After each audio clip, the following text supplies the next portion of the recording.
김민석 최고에 대한 반박, 두 번째는 서부지방법원과 관련돼서 선동이 아니라는 것, 세 번째는 일반 변호사의 설명이 있겠는데요. 제가 김민석 최고에 대한 반박은 유인물이 준비가 됐는데 나중에 하나씩 배포가 될 것입니다. 김민석 최고에 대해서 반박하기 전에 이 제목을부터 보면 내란 선동 혐의라는 말을 쓰고 있는 것인데, 여러분 기자분들한테 제가 단언코 말씀드리지만 내란이라고 하는 것은요, 대법원 판례가 되면 비상점이 해제가 되면 내란은 일체 종료가 된다고 되어 있어요.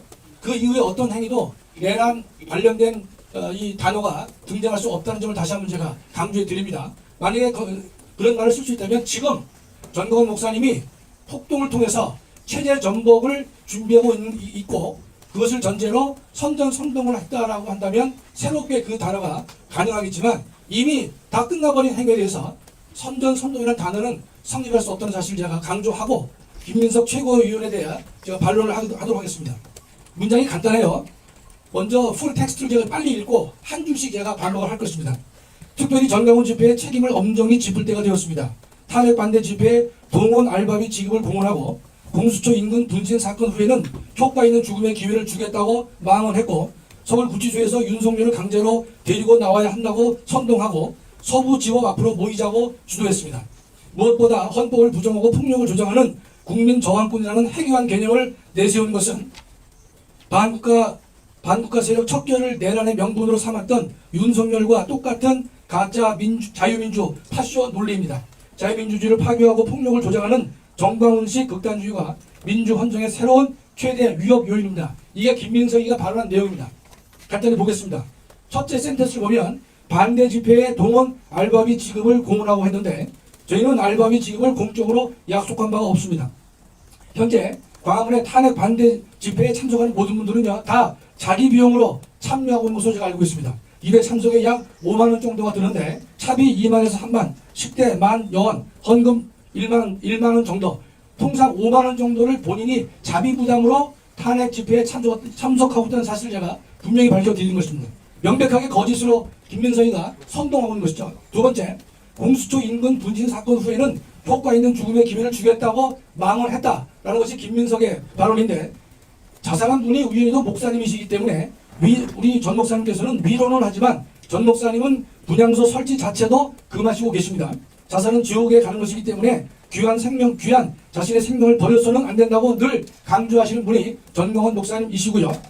특히 좌파들은 사람이 죽을 경우 그 죽음을 이용해 극단적 행동을 벌이는 것과는 지금의 광화문 애국세력의 운동은 엄청난 차이가 있다는 사실을 제가 분명히 하고 있는 것입니다. 허위 사실로 명예훼손을 하지 말기 바랍니다.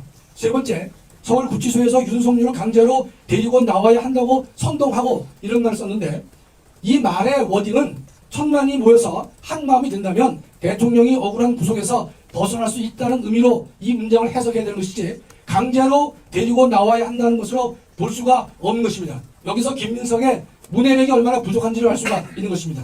네 번째, 서부지법 앞으로 모이자고 주도했습니다 라는 문장이 있는데, 그날은 서부지법에서 구속영장 발부가 예정되어 있기 때문에 영장 발부 반대 집회를 서부지법 앞에서 모여서 한 것에 불과합니다. 참고로 헌법상 부정된 집회는요, 항의 대상 장소를 집회자들이 언제 얼마든지 선택할 수 있다는 것을 여러분 분명히 아시기 바라요. 항의 장소, 거기를 우리가 선택해서 할 수 있단 말이죠. 서부지방법원에서 영장 발부가 예정되어 있으니까 당연히 서부지방법원 앞에 가서 집회와 시위를 하는 것은 너무나 지극히 당연한 것입니다.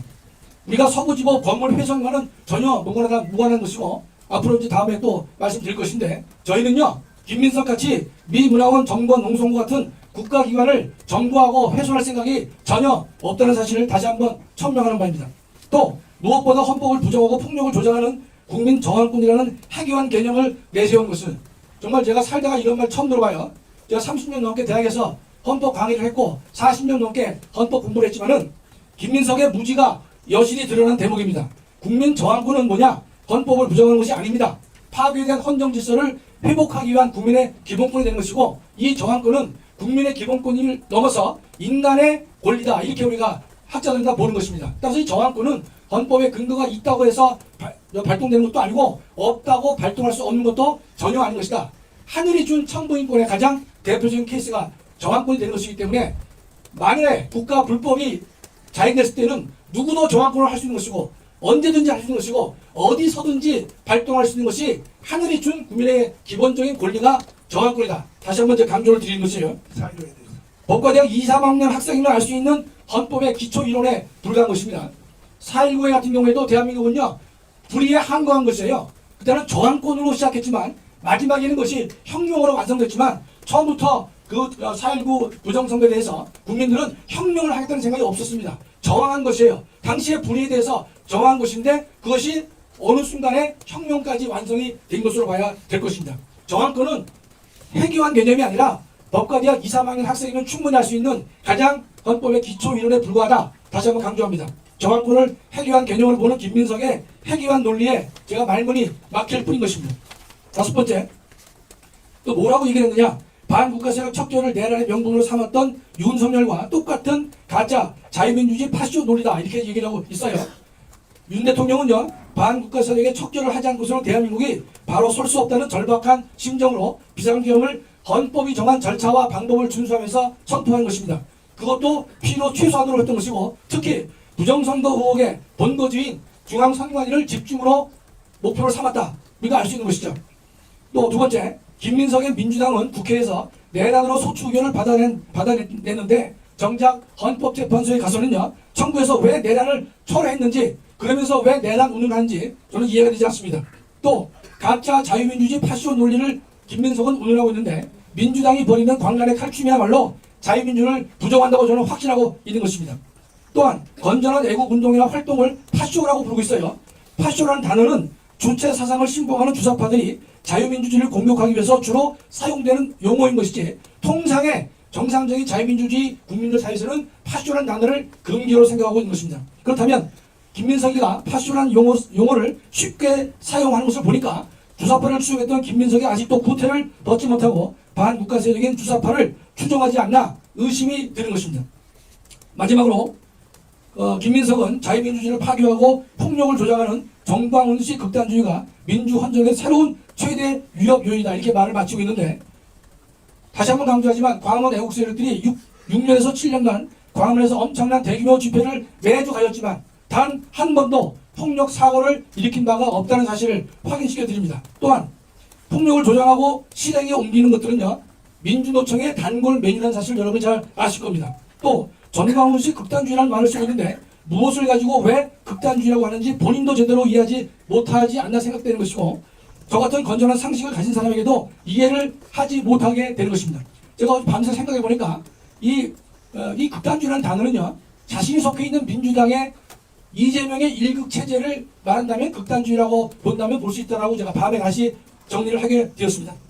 이 김민석은 거대 야당의 뒷배를 믿고 마구잡이로 힘없는 선량한 국민의 표현의 자유와 행동의 자유를 강력하게 위협하고 있다는 사실입니다. 누가 자유민주주의를 훼손하고 있는지 우리가 분명히 봐야 될 것입니다. 만일 이재명의 힘이 약해지면 또 누구에게 빌부터 자신의 특기인 철새가 될지 궁금하기 짝이 없는 것입니다. 잘 아시죠? 김민석이가 철새라는 별명은 다 이렇게 알려져 있는 것이고 그는 노무현이 약할 때 정몽준으로 가는 것이 저는 기억날 뿐인 것입니다.